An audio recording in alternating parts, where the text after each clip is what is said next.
Dans l'évangile de Luc, à partir du chapitre 24 et du verset 30, verset 31, ou plutôt le verset 30 du chapitre 24. Pendant qu'il était à table avec eux, et il prit le pain, et après avoir rendu grâce, il le rompit et le leur donna. Alors leurs yeux s'ouvrirent, et ils le reconnurent, mais il disparut de devant eux. Et ils se dirent l'un à l'autre, nos cœurs ne brûlaient-ils pas au-dedans de nous lorsqu'il nous parlait en chemin et nous expliquait les Écritures? Que le Seigneur ajoute sa bénédiction. Mon sujet, ce serait, si je l'intitulais ce soir, alors leurs yeux s'ouvrirent et ils le reconnurent. Maintenant, il fait chaud, mais j'aimerais vous demander d'être aussi patient que possible avec moi pendant quelques instants, et je vais essayer de me dépêcher. Mais maintenant, nous voulons considérer sérieusement la parole, la merveilleuse parole de Dieu. Et nous prions que Dieu, d'une manière ou d'une autre, ouvre nos yeux ce soir. Si Pâques n'est que la célébration d'un événement historique et rien d'autre, alors nous avons une petite raison de douter. Nous avons une petite raison de nous poser des questions, parce que ce ne serait plus qu'une réflexion solennelle basée sur la parole. Et si Christ n'avait pas fait les promesses qu'il a faites, alors nous n'aurions pas non plus la preuve que nous avons. Mais notre Seigneur béni a dit, pendant qu'il était ici sur terre, « Encore un peu de temps, et le monde ne me verra plus. » Or, le mot « monde », là, vient de l'ordre du monde, les peuples de la terre.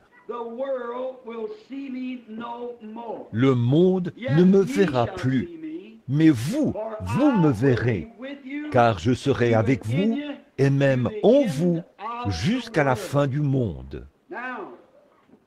Or, ces paroles sont tout aussi vraies que toutes les autres paroles que nous avons prononcées cette semaine, tirées de la Bible. Tout aussi vraies que toutes les autres paroles de la Bible. Encore un peu de temps et le monde ne me verra plus. Leurs yeux ne s'ouvriront jamais. Il y a des gens qui sont nés dans le monde. Ce n'est pas par la volonté de Dieu, mais c'est par leur propre choix égoïste, qu'ils ne le croiraient pas s'ils se tenaient ici même en train de vous parler ce soir. C'est triste à dire, mais la Bible dit qu'ils sont nés dans ce monde, destinés à cette condamnation. Jude, vers le verset 3. Bon, mais pour vous ce soir, qui venez, qui restez debout dans la pièce et qui vous entassez dans un petit bâtiment où il fait chaud comme celui-ci, vous ne venez jamais juste pour être vu. Vous venez dans un but. Et à mon avis, vous êtes venus avec la sincérité de votre cœur pour avoir une marche plus rapprochée avec Dieu, afin de repartir d'ici ce soir une personne meilleure que celle que vous étiez lorsque vous êtes arrivés. C'est ce que j'ai demandé en prière, en passant la porte ce soir. Seigneur, fais de moi une personne meilleure lorsque je sortirai ce soir que celle que je suis en entrant. Maintenant, quand avant son départ, il a fait ce genre de déclaration. Il a dit, « Celui qui croit en moi ». Jean, chapitre 14, verset 7. Celui qui croit en moi fera aussi les œuvres que je fais. Il en fera plus, parce que je m'en vais au Père. Je pars et je reviendrai. Maintenant, nous allons voir les œuvres qu'il a faites. Les œuvres qu'il a faites, il ne prétendait pas être quelqu'un de grand. Il n'était qu'un homme humble. Il n'a pas parlé avec un vocabulaire élaboré. Il a simplement parlé comme un homme ordinaire. Il vivait parmi les pauvres. Les renards avaient des tanières et les oiseaux avaient des nids. Mais il n'avait pas d'endroit où reposer sa tête. Il avait un seul vêtement qui lui avait été donné. Il était tissé d'une seule pièce, sans couture. C'est pour ça qu'ils l'ont tiré au sort. Pourquoi en a-t-il été ainsi? Parce que la prophétie de l'Ancien Testament devait s'accomplir. Ils se sont partagés mes vêtements. Ils ont tiré au sort ma tunique. Donc, ils ne pouvaient pas le fondre par la couture. Ils ont dû le tirer au sort. Et c'était pour accomplir la prophétie de l'Ancien Testament. Mais nous allons voir dans quelques instants qu'est-ce qu'il a fait. Et je crois ce soir que chaque cœur a faim de cela. Du plus petit au plus âgé ce soir, de voir Jésus-Christ. C'est le désir de mon cœur. Et pourquoi donc? Si nous prétendons par les Écritures, on l'entend retentir à la radio aujourd'hui, on diffuse des émissions à la télévision, des pièces de théâtre ont été présentées, on déclare « Il n'est pas ici, mais il est ressuscité ». Eh bien, alors s'il est ressuscité, la Bible dit dans Hébreux 13, 8, « Il est le même hier, aujourd'hui et éternellement ». Maintenant, voici ce qu'il en est, mes amis. C'est soit la vérité, soit ce n'est pas la vérité. Or, si ce n'est pas la vérité, alors la Bible est fausse, et alors les paroles sont fausses. Et alors, nous sommes perdus, et il n'y a pas de résurrection des morts, et nous ne faisons que faire semblant de croire. Mais si c'est la vérité, alors elle doit se confirmer elle-même. Si vous dites que cette eau est mouillée et que je n'ai jamais vu d'eau auparavant, vous en versez sur moi, et si ce n'est pas mouillé, alors vos paroles sont fausses. Mais si vous en versez sur moi et que c'est mouillé, alors vos paroles sont vraies. Si Christ est le même hier, aujourd'hui et éternellement, alors la Bible est vraie. S'il n'est pas le même hier, aujourd'hui, éternellement, alors elle n'est pas vraie. Si les paroles de Dieu ne sont pas vraies, alors Christ n'est pas vrai. Alors, si les paroles de Dieu ne sont pas vraies, Dieu n'est pas vrai. Mais là, si la parole de Dieu est vraie, alors la Bible est vraie, Dieu est vrai, Christ est vrai. Et nous devrions être fidèles à la cause. Exact. Or, quand il était sur terre, il ne prétendait pas être un grand guérisseur. Combien savent que le Fils de Dieu n'a jamais prétendu être un guérisseur? C'est tout à fait exact. Il a dit, « Je ne peux rien faire de moi-même. Je ne fais que ce que je vois faire au Père. Ce n'est pas moi qui fais les œuvres, a-t-il dit. C'est le Père qui demeure en moi. C'est lui qui fait les œuvres. » Quel genre d'œuvre faisait-il? Nous voyons dans la Bible qu'un homme du nom de Philippe a été sauvé. Il est allé là-bas et est allé trouver un ami, Nathanaël. Tout là-bas, c'était un trajet de 50 kilomètres, de l'autre côté de la montagne. Il l'a amené à Jésus. Quand il l'a trouvé, il était sous un arbre, en train de prier. Et il a dit, « Viens voir qui nous avons trouvé. Jésus de Nazareth, le fils de Joseph. » Il a dit, « Peut-il sortir quelque chose de bon de Nazareth ?» Il a dit, « Viens voir, c'est la meilleure preuve que je connaisse. Ne croyez pas quelqu'un d'autre sur parole. Venez, voyez par vous-même. » Il a dit, « Viens voir. » Et quand il est venu, Jésus se tenait dans la ligne, peut-être en train de prier pour les gens.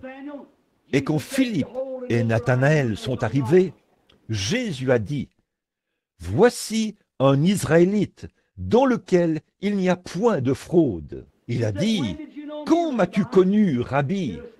Cela l'a étonné. « D'où me connais-tu »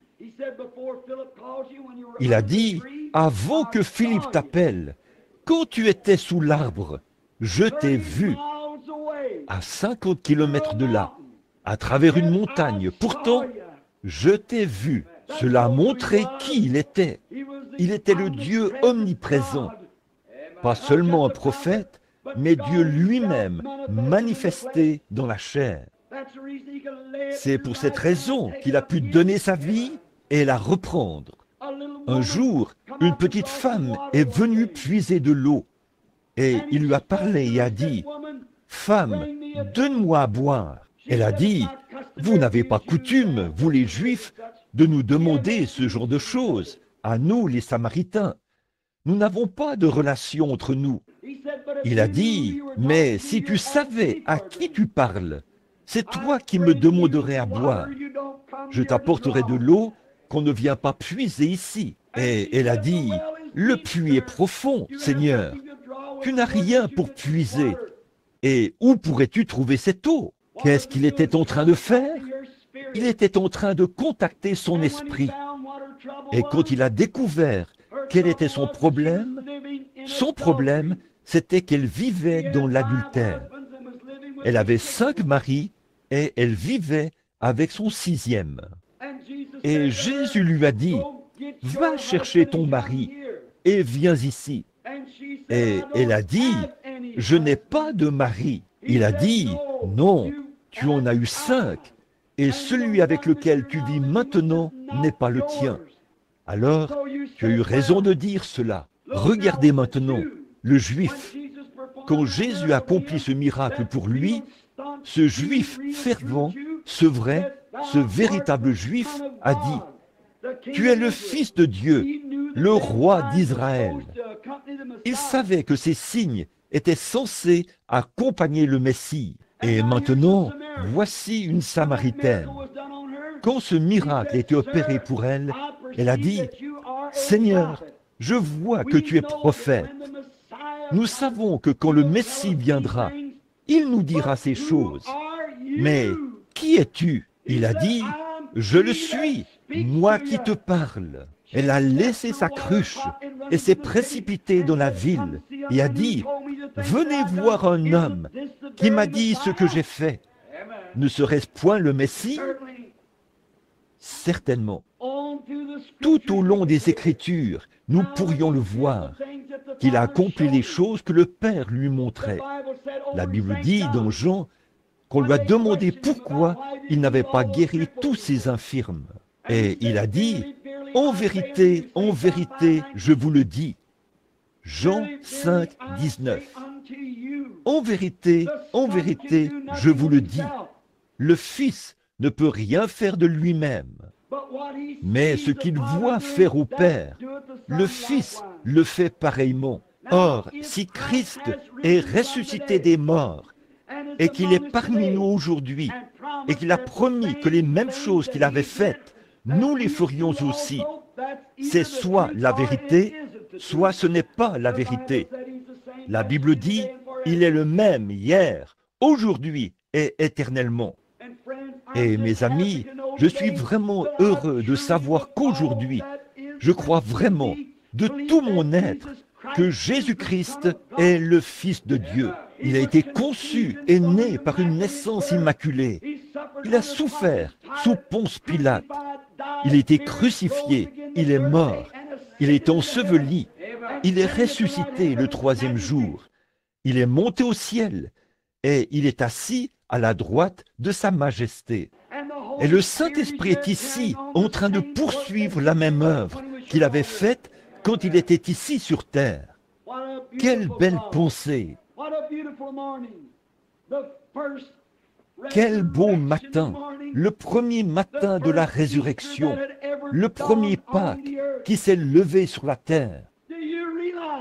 Vous rendez-vous compte que ce Pâques que nous célébrons, sa résurrection, ne fait qu'annoncer un glorieux Pâques à venir, l'heure où il descendra des cieux, et tous ceux qui sont morts en Christ ressusciteront et partiront avec lui.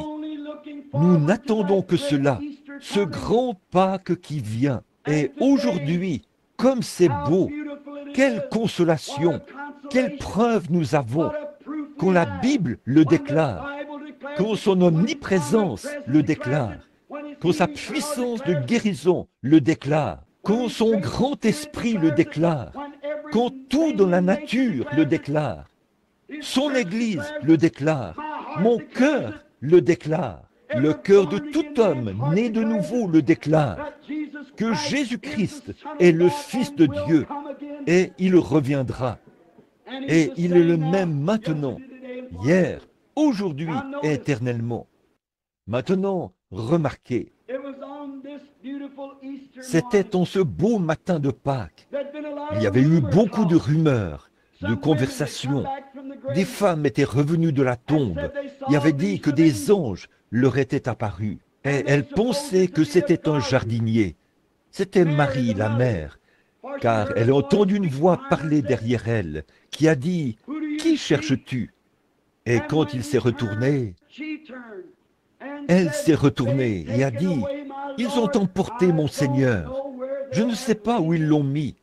Si tu le sais, dis-moi où il est, et j'irai le chercher. » Il s'est retourné et a dit « Marie » et elle l'a regardé. Elle a dit « Rabouni », ce qui veut dire « maître ». Il a dit « Ne me touche pas, car je ne suis pas encore monté, mais je monterai vers votre Père et vers mon Père, vers mon Dieu et vers votre Dieu.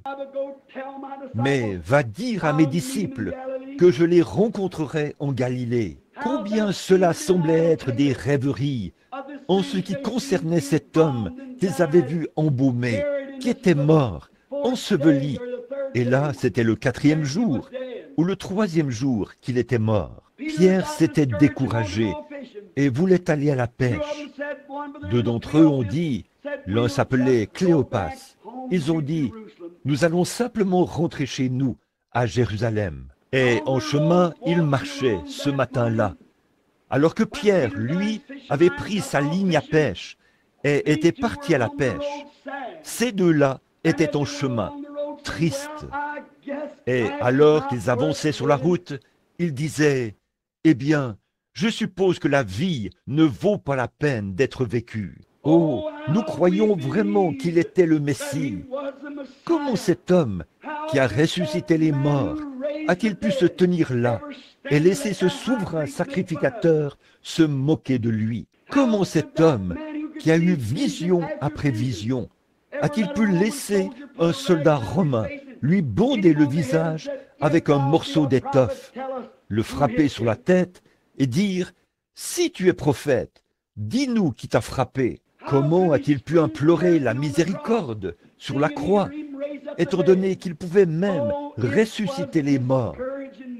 Oh, c'était un moment décourageant.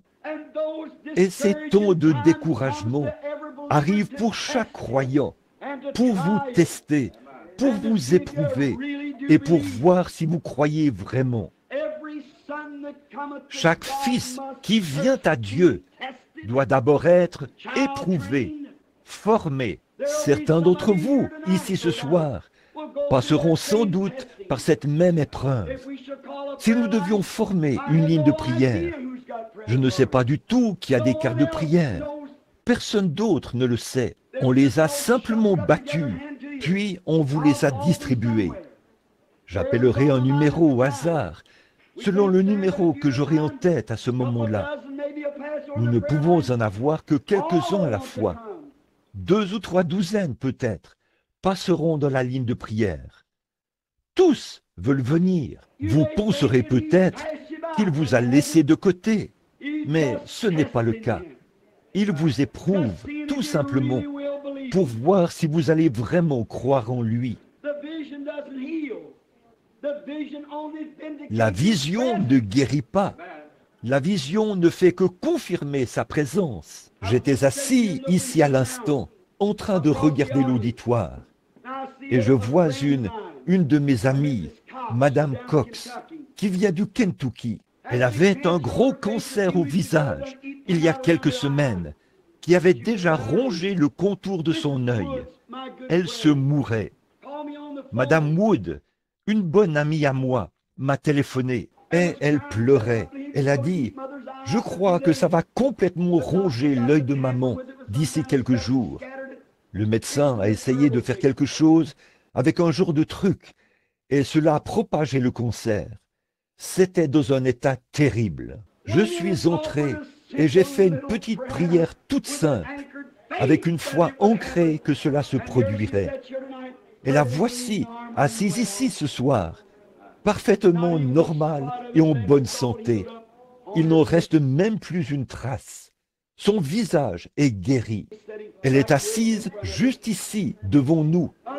Il y en a d'autres ici qui ont vécu la même chose. Pourquoi? C'est parce que Jésus-Christ est ressuscité des morts et il vit. Celui-là même qui a pu toucher un lépreux et qui a dit « Je le veux, sois pur », peut toucher un cancer et dire « Je le veux, sois pur ». S'il est le même hier, aujourd'hui et éternellement. Et alors que Cléopas et les autres marchaient, découragés, ils étaient en quelque sorte en train de vivre un de ces matins tristes, où on dirait que tout va de travers. Et tout à coup, quelqu'un est sorti, et il est arrivé derrière eux, s'est approché et les a rattrapés. Et ils étaient bien loin de se douter que c'était le Seigneur Jésus. Il était vivant, et beaucoup de gens qui l'aimaient ne le savaient pas. Et c'est pareil aujourd'hui. Il y a beaucoup de gens aujourd'hui qui aiment le Seigneur et qui ne se rendent pas compte. Vous pourriez leur en parler, et pourtant, ils ne peuvent pas reconnaître qu'il est vivant pour toujours ce soir, qu'il est ici dans cette église ce soir, qu'il est au milieu de nous, et qu'il le sera jusqu'à ce qu'il vienne dans le corps physique. Je ne te délaisserai point, et je ne t'abandonnerai point. Et alors qu'ils avançaient, et qu'ils se sont mis à parler en chemin, Jésus, je veux que vous remarquiez la première chose que Jésus a faite.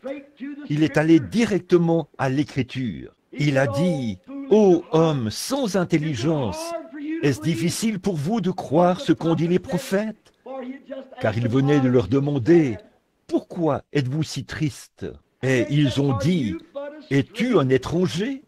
Ne sais-tu pas que Jésus de Nazareth, que nous pensions être le Messie, le libérateur d'Israël, ne sais-tu pas que c'est le 3e jour après qu'il était crucifié? Et il était un homme puissant de la parole. Il était un puissant prophète, parce que Dieu a opéré par lui beaucoup de miracles et toutes ces choses. Et aujourd'hui, c'est le 3e jour. Et là, ils l'ont tué et l'ont enseveli. Et il était dans la tombe. Et des femmes sont venues nous voir et nous ont dit qu'il était ressuscité des morts. Et nous savions que ce n'était que des rêveries. Alors nous sommes sur le chemin du retour. C'est à ce moment-là qu'il a commencé à ouvrir la parole. Oh, j'aime la parole éternelle de Dieu. Il a commencé à parcourir les Écritures, en commençant par Moïse. Il n'a jamais rien gardé caché. Il est allé directement à la parole. Tout homme envoyé de Dieu, peu m'importe qui il s'en tiendra à la parole de Dieu. S'il ne le fait pas, il n'est pas un vrai serviteur de Dieu. Il est allé directement à la parole. Il a montré par la parole que Christ devait mourir, ressusciter et entrer dans sa gloire. Oh, quelle conversation ils ont dû avoir! J'aurais aimé avoir ces quelques heures de conversation avec lui. Pas vous, en chemin. Vous dites, eh bien, frère Branham, certainement que j'aurais aimé ça. J'aimerais pouvoir le faire. Eh bien, nous pouvons le faire tout de suite. C'est lui qui vous parle dans votre cœur. C'est simplement que vous ne reconnaissez pas cela. Maintenant, remarquez, alors qu'il était près de la ville, le soir approchait. Il a paru vouloir continuer son chemin. Il se peut qu'il fasse la même chose avec vous aussi. Il pourrait vous faire penser qu'il va continuer son chemin, mais il ne le fera pas. Il ne continuera pas son chemin. Il veut simplement que vous l'invitiez. Et ils lui ont dit, « Oh, le jour est sur son déclin. Maintenant, ne continue pas, mais s'il te plaît, entre et reste avec nous. Faites-lui simplement ce genre d'invitation et voyez ce qui va arriver. Ils ont dit, le jour est sur son déclin. Maintenant, viens et reste avec nous. Le soir approche. Alors, il s'est retourné et il est entré dans le petit restaurant, la petite auberge. En Europe, ils le font encore. Vous mangez et dormez et tout est payé en une seule facture, votre facture de l'hôtel. Et quand il est entré avec eux à l'intérieur, voici quelque chose de merveilleux. Tout au long de la journée, pendant qu'il parlait avec lui, il n'a jamais dit une seule chose. Pourtant, ils avaient marché avec lui et parlé avec lui auparavant, mais ils n'ont pas reconnu cela. Qui vous a empêché d'avoir cet accident l'autre jour? Qui a permis que ce bébé se rétablisse? Qui a payé cette facture d'épicerie pour vous? C'était lui, mais vous ne reconnaissez simplement pas cela. Qui vous a donné la santé, qui vous a permis de venir à l'église ce soir? C'est lui, mais vous ne reconnaissez pas cela. Oh, si seulement nous pouvions faire comme eux, simplement l'inviter à entrer. Et quand il est entré, qu'il est entré à l'intérieur, qu'il a fermé les portes, alors il a fait quelque chose qu'aucun autre homme ne pouvait faire de cette façon-là. Il était le seul qui pouvait le faire, car ils avaient été avec lui avant sa crucifixion. Il a pris ce pain, et la façon dont il a fait cela, c'était sa façon à lui de le faire. Leurs yeux se sont ouverts, et ils ont reconnu que ça ne pouvait être que lui. Il ne s'est pas attardé très longtemps avec eux. Il est disparu de devant eux en un instant. Et en chemin, ils sont repartis à toute vitesse, d'un pas léger, en criant victoire, pour aller dire aux autres, le Seigneur est réellement ressuscité. Ils ne sont pas retournés pour se disputer au sujet de leur religion. Ils ne sont pas retournés pour faire des histoires à ce sujet. Mais ils savaient simplement qu'il était ressuscité des morts. Eh bien, mes amis, si Jésus-Christ, le Fils de Dieu vivant, après 1900 ans, si la Bible est vraie, il a dit, je suis vivant au siècle des siècles. Il est tout aussi vivant ici, dans ce bâtiment ce soir. Il était au jour de sa résurrection. Il est simplement dans un corps. Certains d'entre eux étaient rassemblés. Et il a traversé les murs, est apparu là, à l'intérieur, au milieu d'eux. Il a dit, tenez, touchez-moi. Regardez mes cicatrices dans mes mains. Un esprit a-t-il de la chair et des os comme moi? Il a dit, donnez-moi à manger. Et ils lui ont donné du poisson et du pain. Et il s'est tenu là et il l'a mangé devant eux. Il a dit, un esprit ne mange pas comme vous me voyez manger. Qu'est-ce qu'il est? Il est ce grand Dieu Jéhovah vivant qui est au milieu de nous ce soir. Partout où deux ou trois sont assemblés, il est là, au milieu d'eux. Je serai au milieu d'eux. Et maintenant, voici ce que je pense. Si Christ vient vers cet auditoire, pendant que vous transpirez, que vous attendez, et qu'il prouve en ce temps de Pâques qu'il est vivant, et qu'il est ici dans ce bâtiment ce soir, alors vous avez le droit de lui demander tout ce pourquoi il est mort, et croyez que vous le recevrez. Croyez-vous que c'est la vérité?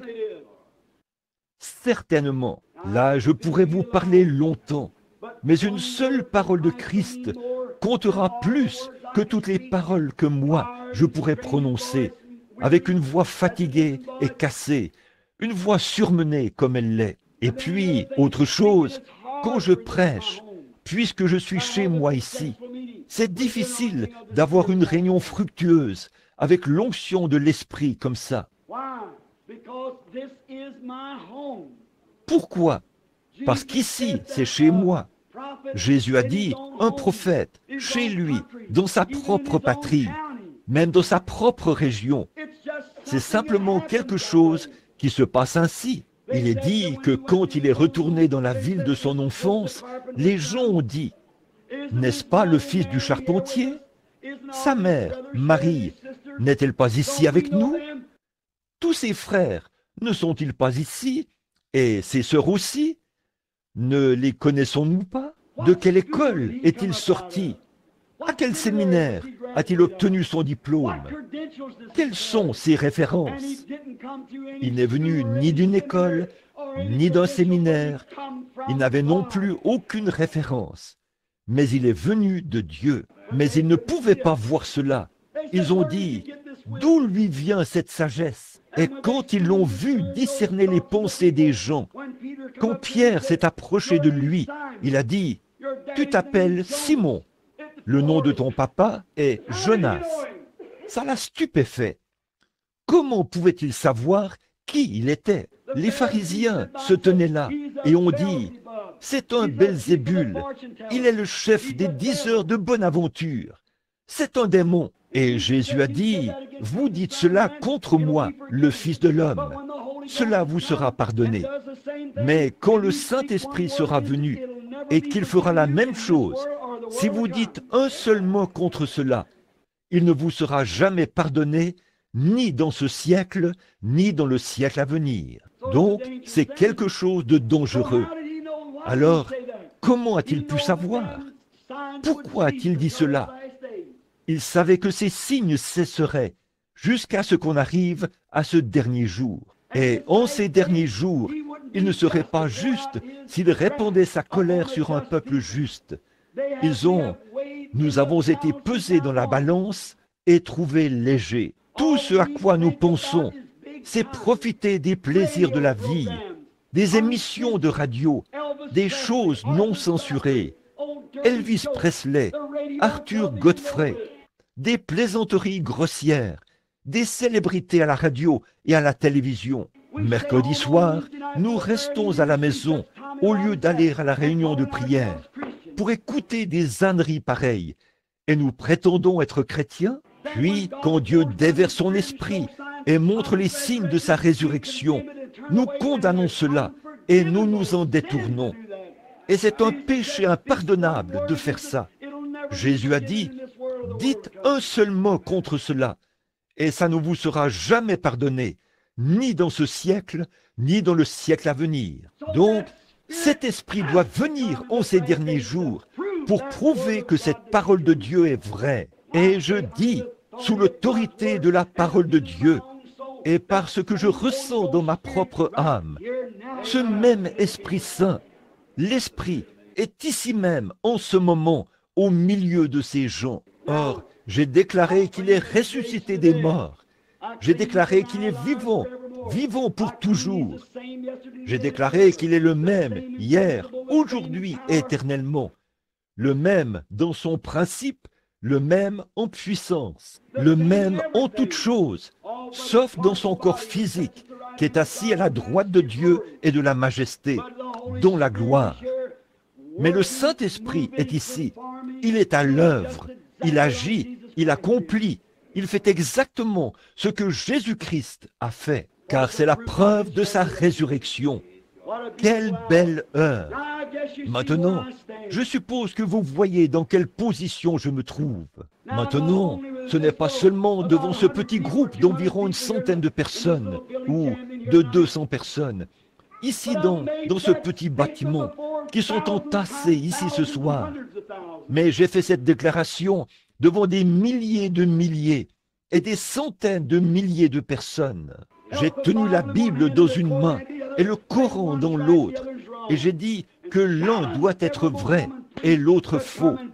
Et j'ai défié tout prêtre mahométan de venir prouver, ou n'importe qui d'autre, un bouddhiste ou quoi qu'il soit, de défendre le Coran et de défendre leur religion. Mais tout le monde est resté silencieux. Mais frères, la raison pour laquelle je fais cela, c'est parce que je sais que mon Rédempteur est vivant. Et il est la vérité. Jésus-Christ est vivant. Il est ici. Maintenant, je ne peux rien faire de moi-même. C'est un don de Dieu. Comment faites-vous cela? C'est simplement en s'abandonnant. Dans ce bâtiment, en ce moment, Il y a beaucoup d'anges. Vous dites, est-ce conforme à l'Écriture? C'est la Bible. Je vais vous montrer. Combien y a-t-il de chrétiens ici? Levez la main. Très bien. Vous pouvez les baisser.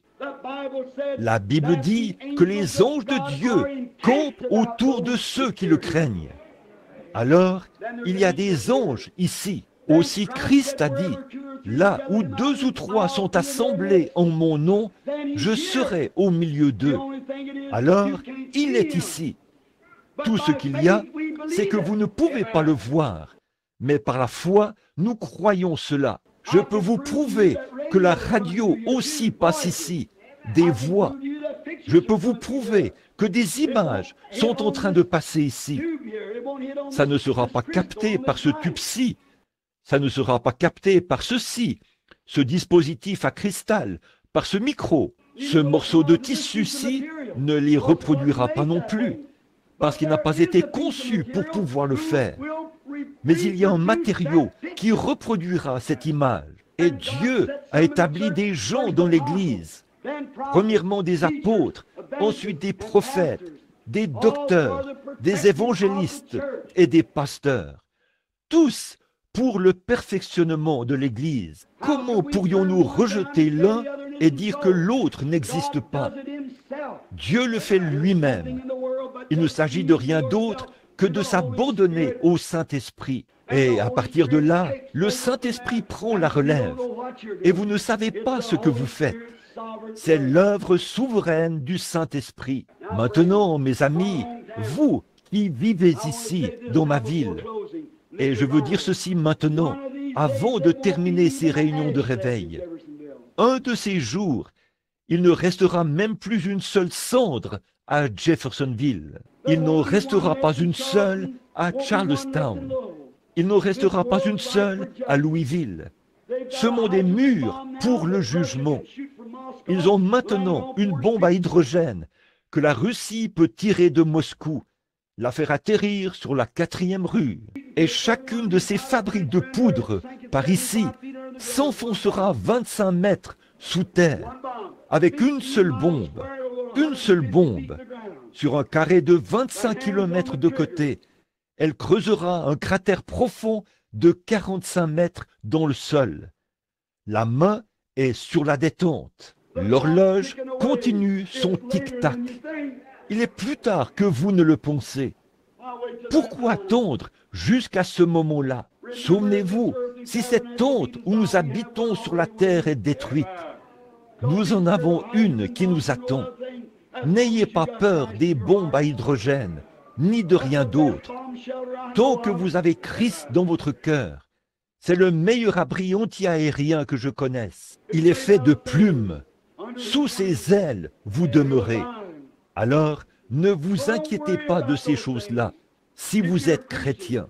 Mais si vous n'êtes pas chrétien, vous êtes certainement dans une position terrible. Vous ne savez pas à quelle minute votre cœur va arrêter de battre. La Bible dit que les hommes mourraient dans les derniers jours de problèmes cardiaques. Le cœur des hommes qui défaille, la peur, la perplexité des temps, la détresse parmi les nations. Regardez cela, il y a 10 fois plus d'hommes qui meurent que de femmes. La Bible n'a jamais dit que le cœur des femmes défaillirait. Elle dit le cœur des hommes défaillirait. Tout à fait, parfaitement. L'autre jour, à Oakland, ma femme et moi étions là-bas, à San Francisco, quand ce grand tremblement de terre a frappé. Et là, la terre s'est mise à rugir et à tressaillir, au point où les bâtiments ont été secoués et les cheminées se sont détachées des maisons. De grosses boules de vapeur s'élevaient comme ça, pleines de fumée ou de suie, ou quelle que soit la chose, de ces endroits-là. Et les gens se sont précipités dans les rues en criant. J'ai pensé, quand sera-t-il quand le Seigneur apparaîtra réellement? Les débits d'alcool, là, ils ont replacé leur alcool sur les étagères et ils le vendent. Les gens viennent l'acheter. Cet homme ne pourrait pas le vendre si personne ne l'achetait. C'est vrai, C'est nous qui sommes les coupables. Je vais vous dire, frère, je suis américain et j'aime mon pays. Mais cette vieille nation est pesée dans la balance et trouvée légère. Elle est en train de sombrer, aussi certain que je suis un ministre derrière cette estrade ce soir. Maintenant, je dis ça pour trouver grâce devant Dieu. Je le dis parce que Dieu me met à cœur de le dire. Et la meilleure chose à faire, c'est de vous préparer pour la venue du Seigneur. Maintenant, croyez en lui, ayez foi en lui. Maintenant, tous les mots que je pourrais dire, je le répète, ne vaudraient rien en comparaison de ce que Jésus dirait. Mais vous rendez-vous compte de la position dans laquelle je me trouve avec ce groupe de gens ce soir? J'ai soit mal interprété quelque chose, soit j'ai dit la vérité. Maintenant, si Jésus-Christ est ressuscité des morts et qu'il a promis que nous ferions les mêmes choses que lui, et j'ai affirmé, depuis ma tendre enfance, je n'avais pas 18 mois, je pense, mais en tout cas, je n'avais pas plus de 2 ans quand j'ai eu ma première vision. Ça a été ainsi toute ma vie. Les gens qui sont ici dans le tabernacle le savent. Pendant tout le temps que j'ai été ici, pas une seule fois ça n'a failli. Et ça ne faillira jamais, parce que c'est Dieu. Cela a fait le tour du monde. Un grand réveil a été déclenché. Et maintenant, par la grâce de Dieu, j'en suis à mon 2e million d'âmes qui ont été gagnées au Seigneur Jésus lors de mes propres réunions. Le 2e million, c'est vrai. Et pensez un peu aux millions d'autres qui sont allés là. Oral Roberts, toutes ces étincelles qui ont été allumées à partir de cette chose et qui ont été à l'œuvre, des milliers de milliers, si bien qu'un grand réveil de la puissance de Dieu se produit partout dans le monde. Et le diable propage toutes sortes de faussetés pour neutraliser cela. Mais la vraie, la véritable parole de Dieu ira tout droit jusqu'au bout. Elle ne faillira jamais. Moi, l'Éternel, je l'ai plantée. Je l'arroserai jour et nuit, de peur qu'on ne la ravisse de ma main. Or, ce soir, j'affirme que Christ est ressuscité des morts. Il est le même, hier, aujourd'hui et éternellement. Maintenant, que le Seigneur vous bénisse. S'il le fait, alors vous, si vous croyez cela, que Dieu vous bénisse. Demandez-lui alors, quand il entrera en scène. Si Christ apparaît ici, sur cette estrade, voici un défi.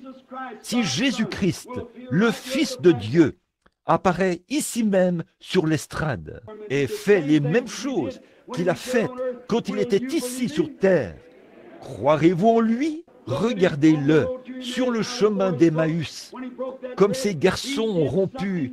Quand il a rompu ce pain, il a fait là quelque chose qu'aucun autre homme ne pouvait faire. C'était quelque chose que seul Christ pouvait faire. Et ils ont reconnu cela. Maintenant, s'il veut bien faire la même chose ici, que seul Christ peut faire, non pas quelque chose de faux, mais exactement la même chose qu'il avait faite, alors croyez-le, recevez-le, ayez foi en lui, aimez-le, servez-le. Je vais vous dire une chose, adhérer à une église ne suffit pas, ça ne marchera pas. Il vous faut naître de nouveau. Il ne s'agit pas d'une excitation émotionnelle. Il ne s'agit pas d'un petit quelque chose que vous avez dit. Eh bien, j'ai poussé des cris, j'ai parlé en langue, j'ai fait ceci. Il ne s'agit pas de ça. Quand tout au fond de votre cœur, quelque chose vient vous changer et que vous devenez une nouvelle créature en Jésus-Christ. Vous recevez la personne, Jésus-Christ. Quand les choses anciennes meurent et que les choses nouvelles naissent de nouveau, vous redressez vos torts, vous aimez vos ennemis, vous priez pour ceux qui vous maltraitent. Ça, c'est quand vous êtes chrétien. On reconnaît l'arbre aux fruits qu'il porte. Que le Seigneur vous bénisse maintenant.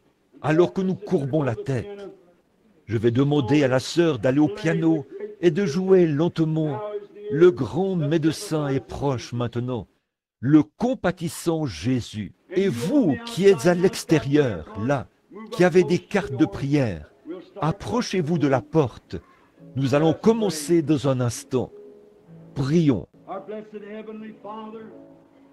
Notre cher Père Céleste, oh, ma pauvre voix, j'ai parlé pendant 4 mois, ma voix est très fatiguée, mais je te prie de m'aider maintenant même. Ici, il y aura un autre événement important au Branham Tabernacle. Ici, il y aura un autre témoin qui se lèvera dans les derniers jours, au jour du jugement. Beaucoup sont debout à l'intérieur et à l'extérieur ce soir. Beaucoup d'entre eux se demandent, beaucoup se disent, est-ce vrai ou n'est-ce pas vrai? Ô Père éternel béni, nous te prions de manifester maintenant ton amour pour nous en apparaissant ici et en rendant ta parole vraie. J'ai parlé de ta parole comme tu l'as fait toi-même à Cléopas et son ami en route vers Emmaüs. Et sur notre chemin, Seigneur, alors que nous faisons route, tu nous parles par ta parole. Et maintenant, viens parmi nous. Ô glorieux Christ, viens parmi nous. Prouve que tes paroles sont vraies et manifeste ton être ici ce soir. Et nous, pauvres créatures indignes, nous confessons que nous sommes pécheurs et que nous ne sommes pas dignes de ces choses, mais nous les croyons, Seigneur. Et par la grâce, nous l'acceptons par la foi, que nous sommes sauvés et que nous sommes tes enfants. Bénis-nous maintenant, Seigneur. Je sais que ta parole est vraie, quand tu as parlé du prophète dans sa propre ville, parmi les siens. Mais, Seigneur, je te prie, juste pour ce soir, de baisser le regard vers les gens et de te manifester une fois de plus, ici dans cette ville, par l'action du Saint-Esprit. Ô Dieu éternel, bénis-nous maintenant, alors que nous nous attendons à toi.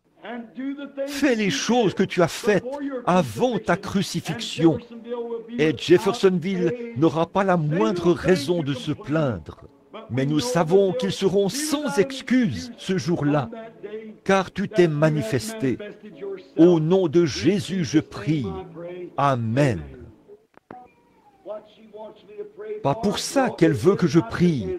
Non, ce n'est pas le cancer, car elle en est guérie. Mais elle veut que je prie pour un mal de dos dont elle souffre. C'est vrai. C'est un problème de dos, pas vrai? Maintenant, croyez-vous qu'il est ressuscité des morts? Maintenant, regardez bien. Si je lui parle un peu plus longtemps, peut-être que quelque chose d'autre sera dit. Je ne sais pas. Or, je ne savais pas du tout quel était votre problème. Je ne sais pas ce que c'était. Voyez? Mais c'est enregistré sur les magnétophones. Vous pouvez voir ce qu'il a dit.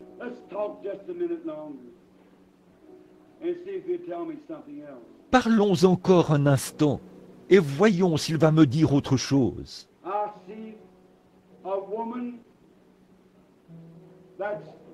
Je vois une femme qui a l'air d'être, en quelque sorte, c'est une autre femme, et elle prie pour elle.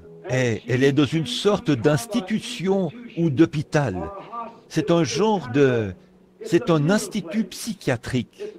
C'est à Madison, dans l'Indiana. C'est une sœur pour qui vous voulez qu'on prie, qui est dans une institution. Et si vous croyez de tout votre cœur et de tout votre être, Dieu donnera la délivrance et il guérira votre dos et vous rétablira. Vous croyez cela maintenant? Très bien. Avancez-vous ici.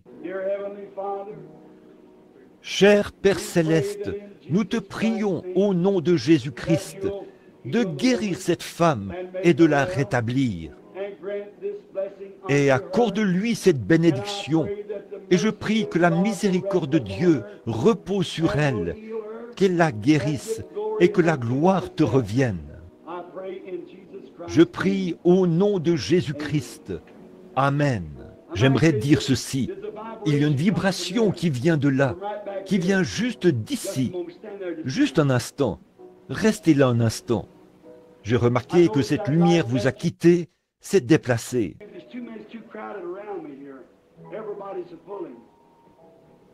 Ils sont nombreux. Il y a trop de monde autour de moi. Tout le monde tire, mais je la vois se déplacer vers vous. C'est quelqu'un qui, vous aurez bientôt une opération pour un problème gynécologique. C'est vrai. J'ai vu apparaître 2 ou 3 personnes. Et la lumière s'est déplacée là-bas au fond et a frappé cette personne qui se tient juste là, au fond. Ce sont eux qui prient pour ça. Voyez, c'est vrai. Et vous avez, c'est l'état d'une dame qui subira une opération pour un problème gynécologique. C'est vrai. Maintenant, allez et recevez votre guérison. Et le Seigneur Dieu vous a rétabli. Amen. Voudriez-vous venir? La dame, croyez-vous au Seigneur Jésus? Croyez-vous qu'il est ressuscité des morts? Or, quant à vous connaître, je ne vous connais pas. Je vous ai peut-être vu si vous venez de la région ici. Je ne sais pas. Les gens vont et viennent. Je ne suis pas ici assez souvent dans ce tabernacle pour savoir. Mais vous, vous êtes de la ville? Vous êtes de la ville. Très bien. Alors, mais je ne vous connais pas. Mais Christ vous connaît. Mais s'il me révèle, alors que nous nous tenons ici, la raison pour laquelle vous êtes ici, croirez-vous cela et l'accepterez-vous? Et vous savez que je ne sais pas pourquoi vous êtes ici. Je n'en ai aucune idée. La seule chose, c'est que vous m'avez peut-être vu en ville, ou quelque chose, ou quelque chose. Je ne sais pas.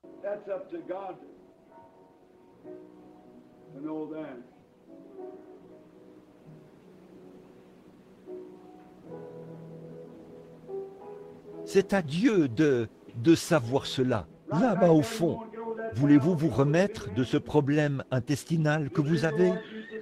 Croyez-vous que le Seigneur Jésus vous rétablira? Si vous le croyez, vous pouvez obtenir cela. Quelqu'un d'autre souffre d'une anomalie de la numération sanguine, assis là-bas. Je les ai vus faire. Croyez-vous que le Seigneur va vous rétablir?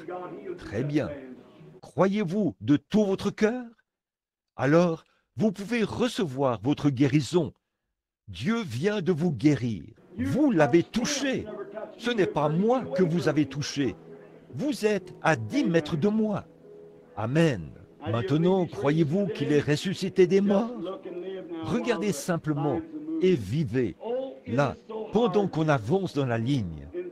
Oh, c'est tellement difficile ici à Jeffersonville. Voyez, une foule comme celle-ci tout autour de soi, tout le monde. Une fois, Jésus a pris un homme par la main et l'a conduit hors de la ville.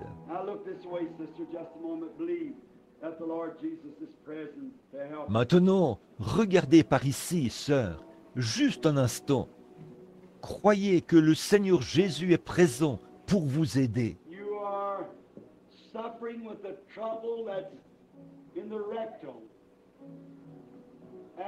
Vous souffrez d'un problème rectal et un médecin vous a examiné et il vous a dit que c'était les hémorroïdes. Je vous vois aussi essayer de vous déplacer dans la maison et vous avancez très lentement. Vous souffrez d'arthrite. C'est ainsi dit le Seigneur. Le médecin a dit qu'il fallait vous opérer. C'est tout à fait vrai.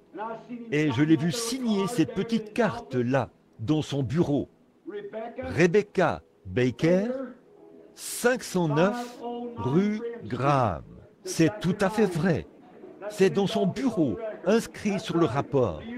C'est vrai. Croyez-vous? Alors vous pouvez recevoir votre guérison.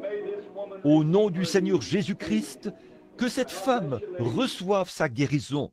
Amen. Que Dieu vous bénisse, madame. Allez, en croyant maintenant. Ayez foi en Dieu. Si seulement vous pouviez être conscient de la présence du Seigneur. Maintenant, la dame qui se tient ici, afin que vous, je ne vous connais pas, pour autant que je sache. Vous ne me connaissez pas, et je ne vous connais pas. Pas vrai? Très bien. Alors vous êtes quelqu'un qui ne me connaît pas, et je ne les connais pas, et je ne connaissais pas l'autre dame. Mais cette dame m'est totalement inconnue, pour autant que je sache. Si c'est vrai, levez la main, madame. C'est la toute première fois que nous nous rencontrons. Voici une femme et un homme. C'est une très belle image de Jean 4, où une femme et un homme se sont rencontrés. La femme était une Samaritaine. Jésus était un Juif. Et ils se sont mis à parler ensemble. Et Jésus a révélé les secrets de son cœur et lui a fait savoir quel était son problème. Or, s'il est le même Jésus aujourd'hui, il peut faire la même œuvre aujourd'hui. Si cette femme veut bien lever la main vers Dieu, non pas pour jurer, parce que nous ne croyons pas qu'il soit juste de le faire, simplement lever sa main en toute sincérité, avec la mienne, pour attester que nous ne nous sommes jamais vus auparavant et que nous ne savons rien l'un de l'autre. Voulez-vous lever la main, madame? Voilà, elle ne m'a jamais vu, je ne l'ai jamais vue, et elle m'est totalement inconnue. Maintenant, s'il y a la présence du Seigneur Jésus est ici, si la femme est malade, je ne pourrai pas la guérir. Elle a déjà été guérie. Christ l'a guérie quand il est mort pour elle. Croyez-vous cela? Mais s'il se tenait ici en ce moment, à l'endroit où je me tiens, et qu'il pouvait, lui révélerait ou ferait quelque chose pour que sa foi s'élève et soit satisfaite. Bon, elle est peut-être ici pour des problèmes financiers. Elle est peut-être ici pour des problèmes familiaux. Elle est peut-être ici parce qu'elle est en train de mourir d'un cancer.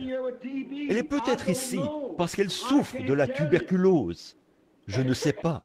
Je ne peux pas vous le dire. Et maintenant, si vous voulez vous mettre à ma place, venez prendre ma place ici. Vous êtes les bienvenus. Certainement. Moi non plus, je ne sais pas. Et je ne le ferai pas non plus. Mais le Dieu du ciel le sait.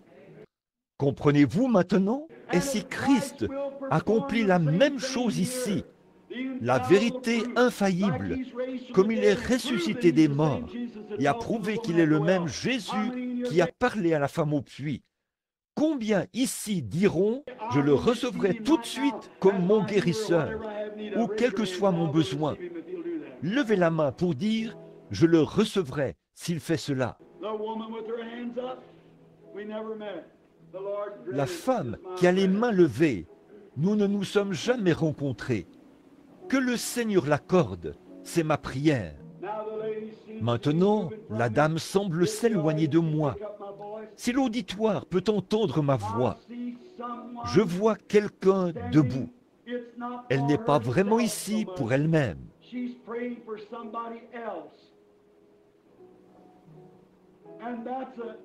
Elle prie pour quelqu'un d'autre. Et c'est une dame âgée. C'est pour sa mère qu'elle prie.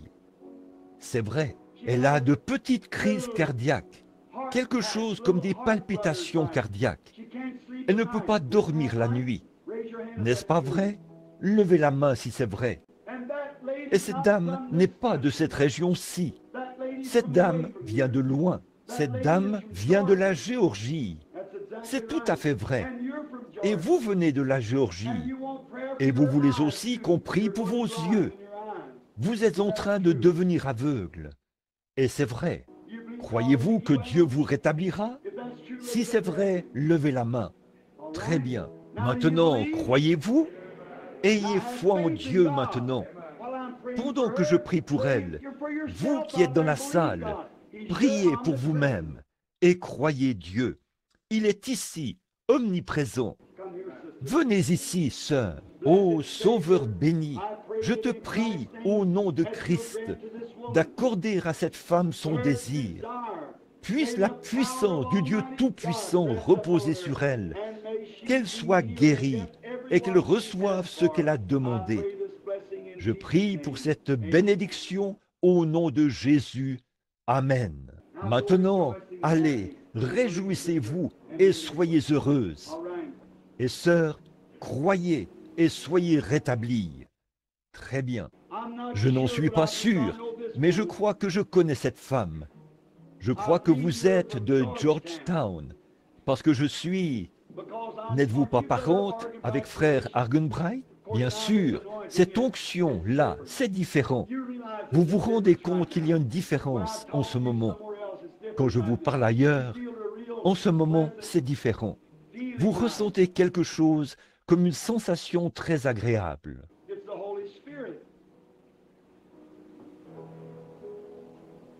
C'est le Saint-Esprit. Vous n'êtes pas ici pour vous-même. Vous êtes ici pour quelqu'un d'autre. C'est une petite fille d'environ 4 ou 5 ans. Elle a des problèmes de reins et elle habite dans le nord de l'Indiana. C'est vrai, ce que vous avez dans la main, envoyez-le lui et elle se rétablira. Croyez de tout votre cœur maintenant et recevez ce que vous avez demandé au nom de Christ. Si tu peux croire, tout est possible. Voici une dame qui m'est inconnue. Je ne vous connais pas. Je ne vous ai jamais vu de ma vie. Nous sommes des inconnus l'un pour l'autre, nés à des années d'intervalle, peut-être nés à de nombreux kilomètres l'un de l'autre.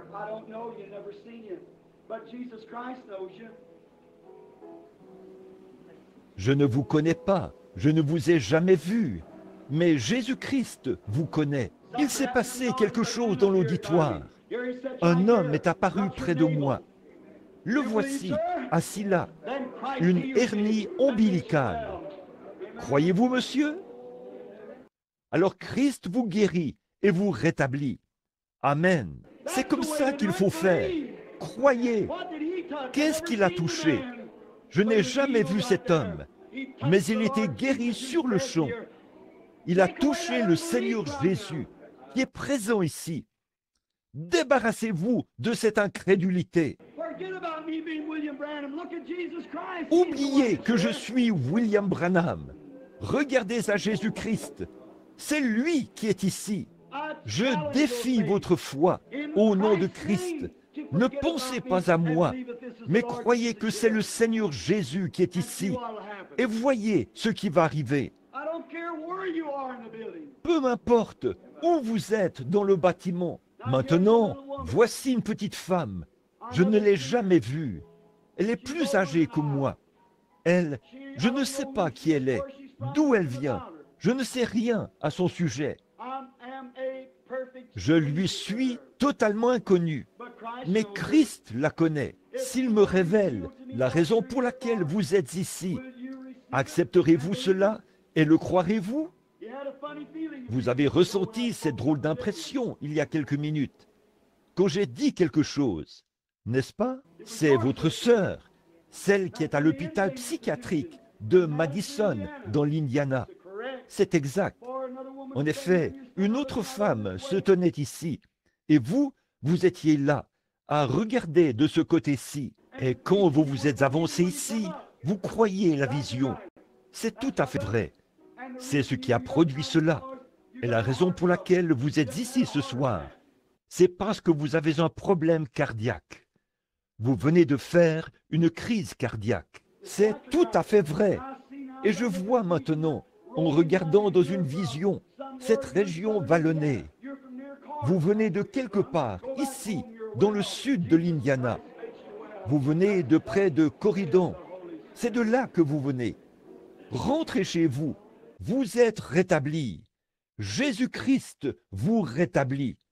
C'est ainsi dit le Saint-Esprit. Ayez la foi et croyez. Ne doutez pas. Croyez seulement. Pouvez-vous reconnaître l'omniprésence du Seigneur Jésus? Comme c'est merveilleux. Qu'est-ce qui se passe? J'ai une vision, c'est ici, dans le coin. Le médecin ne sait pas s'il s'agit d'un cancer ou de la tuberculose. C'est vrai. Mais si vous le croyez, vous êtes guéri de toute façon. Votre foi vous a sauvé. Allez de l'avant. Voilà l'omniprésence du Dieu vivant. Je défie votre foi.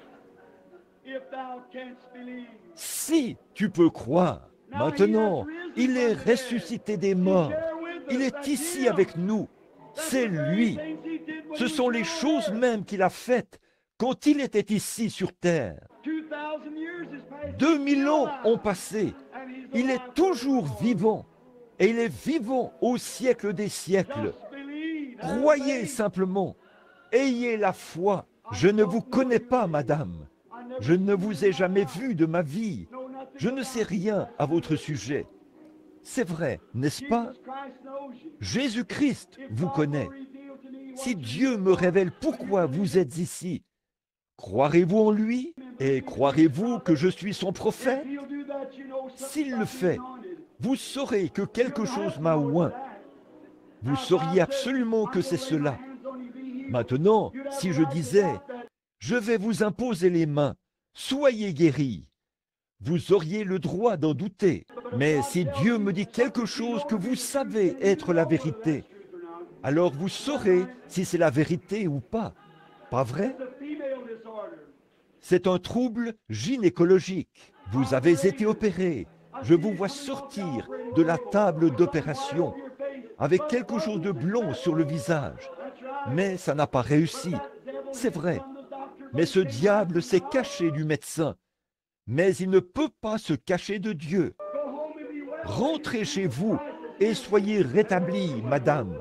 Jésus-Christ vous a guéri et vous a rétabli. Si vous pouvez croire, je vous suis inconnu, madame. Croyez-vous que Jésus-Christ, le Fils de Dieu, est ici? Croyez-vous qu'il vous rétablira? Le diabète, ce n'est rien pour Dieu de guérir cela. Croyez-vous qu'il vous rétablira? Alors, rentrez chez vous et recevez votre guérison au nom de Jésus-Christ, le Fils de Dieu. Amen. Venez ici, madame. Croyez-vous? Maintenant, arrêtez de penser cela là-bas. Ce n'est pas de la télépathie. Vous ne pouvez pas vous défiler maintenant. Je vais vous montrer. Je ne connais pas cette femme. Mettez vos mains sur les miennes, madame. Si Dieu me révèle quel est votre problème, comme je regarde par ici, vous savez que je ne lis pas dans vos pensées. Si Dieu me révèle quel est votre problème, croirez-vous que Jésus-Christ est le Fils de Dieu et que je suis son serviteur? Si vous le croirez, levez la main. Vous avez un problème gynécologique, un problème féminin. C'est vrai, vous aviez cela. Vous ne l'avez pas maintenant. Vous êtes guéri. Continuez votre chemin. Réjouissez-vous et soyez dans l'allégresse. Venez, monsieur. Ce vieux problème de rein, quelque chose qui vous tracasse. Croyez-vous que Dieu vous rétablira? Vous en guérira? Alors, au nom de Jésus-Christ, recevez votre guérison et continuez votre chemin en vous réjouissant. Amen. Que Dieu vous bénisse, frère. Croyez. Bonjour, madame. N'aimeriez-vous pas aller manger de nouveau un bon repas, comme vous le faisiez autrefois? Vous avez été très nerveuse, n'est-ce pas? Ça provoque un ulcère dans votre estomac. Allez vous chercher un hamburger et mangez-le. Jésus-Christ vous a guéri. Continuez votre chemin en vous réjouissant. Si tu peux croire, ayez foi en Dieu. Croyez-vous? Le Christ vivant est omnipotent et présent ici maintenant pour guérir chaque personne qui est ici.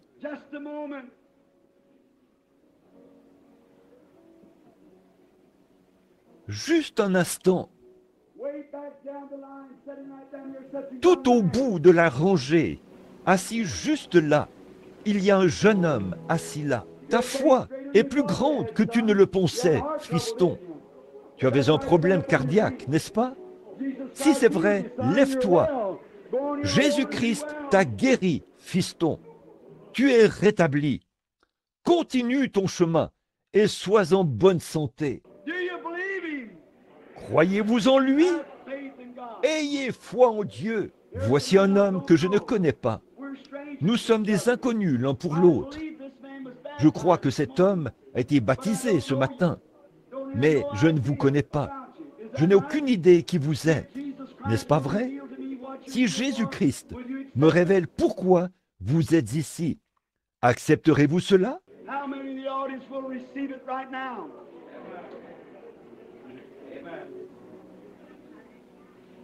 Combien dans l'auditoire recevront cela maintenant même? Si tu peux croire, ayez simplement la foi. Ne doutez pas. Cet homme a un problème de peau, c'est vrai. Et je vois que vous devenez. C'est aussi un problème de prostate. C'est vrai. Si oui, faites signe de la main. Et je vois quelque chose de sombre entre vous et une femme.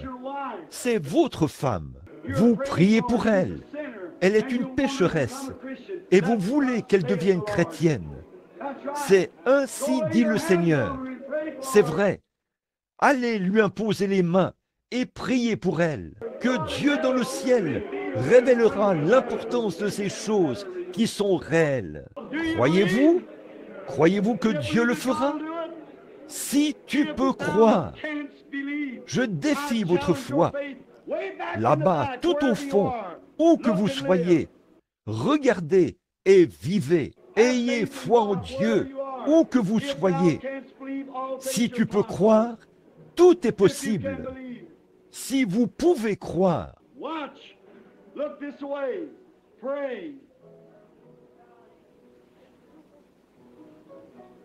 observez, regardez par ici, priez. Vous dites, qu'est-ce que vous regardez, frère Branham? Rebecca, come back this way a little, honey. Rebecca, reviens un peu par ici, chérie. There's my little Arrête girl, là où tu te trouves. who someday will Voici ma petite be fille, a prophetess qui sera also. aussi un jour prophétesse. Cette dame qui se tient juste là, à côté de toi, chérie, elle porte un chapeau blanc. Elle souffre d'une sinusite. Levez la main ou levez-vous, madame. Vous priez que Dieu vous appelle, que je vous appelle. Pas vrai? Laissez ma petite fille vous imposer les mains, là. Ô Dieu éternel, au nom de Jésus-Christ, je réprime ce démon qui dérange cette femme et que cela la quitte au nom de Christ. Amen. Oh, blessed be the name of the Oh, Lord. béni soit le nom du Seigneur. May the Que le Lord Seigneur Jesus Jésus se reveal révèle himself lui to you. aussi. Do you believe he's here? Croyez-vous qu'il est ici? Alors, je vais vous dire à chacun de vous, maintenant même, si vous pouvez le croire, Jésus-Christ guérit chacun de vous, maintenant même. Si mes paroles sont vraies ici, elles sont vraies là-bas. Si vous faites ce que je vous dis de faire, vous pouvez être guéris maintenant même. Le croyez-vous? Alors, imposez-vous les mains les uns aux autres. Imposez-vous simplement les mains les uns aux autres, à l'intérieur du bâtiment ou à l'extérieur. Ne doutez pas. J'ai entendu un esprit de surdité quitter. Le voici, le Christ ressuscité. Ô Dieu éternel et béni, au nom du Seigneur Jésus, je défie tout esprit impur, au nom de Christ, le Seigneur, qu'il quitte cet endroit, qu'il sorte de ces gens, et que le grand Saint-Esprit baptise maintenant tous ceux qui sont ici, avec une grande foi pour croire. Oh, Satan, toi, un démon, tu nous as bluffés assez longtemps. Christ est ressuscité.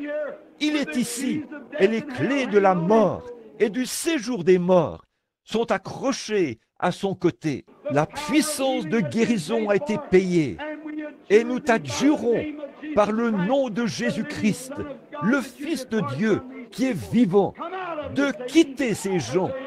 Sors d'eux, Satan, afin qu'ils repartent d'ici en bonne santé. Si vous croyez de tout votre cœur que Jésus-Christ vous a guéri, levez-vous et acceptez la puissance de la guérison divine du Dieu Tout-Puissant. C'est ça. Gloire au Seigneur. Que le Seigneur soit béni. Vous êtes guéris, chacun de vous. Levez-vous et donnez gloire à Dieu. Amen. Béni soit le nom du Seigneur.